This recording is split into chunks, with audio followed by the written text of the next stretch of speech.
500 लोग भी हमारे कत्ल करें, जाके माफिया मांगे, मैं उस माफी मांगने के लिए भी तैयार हूं।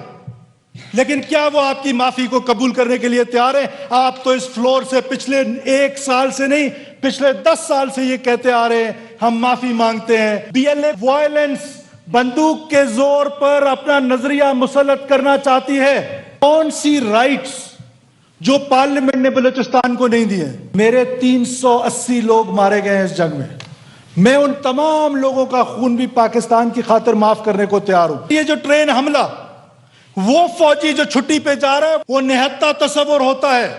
जंग के भी कोई असूल होते हैं, कौमियत के भी कोई असूल होते हैं। निहत्ते लोगों को ट्रेनों पे हमला करते हैं, मासूम औरतों को मारते हैं, बच्चों को मारते हैं, उनको यरगमाल बनाते हैं। 1 इंच टेरिटरी होल्ड करने की ताकत बीएलए या ये जितनी भी दहशतगर्द तंजीमें उनके अंदर नहीं है। जो भी वायलेंस करेगा, जो रियासत पाकिस्तान को तोड़ने की बात करेगा, बंदूक उठाएगा, रियासत मुकम्मल तौर पर उनका कला कमा करेगी किसी भी सूरत में।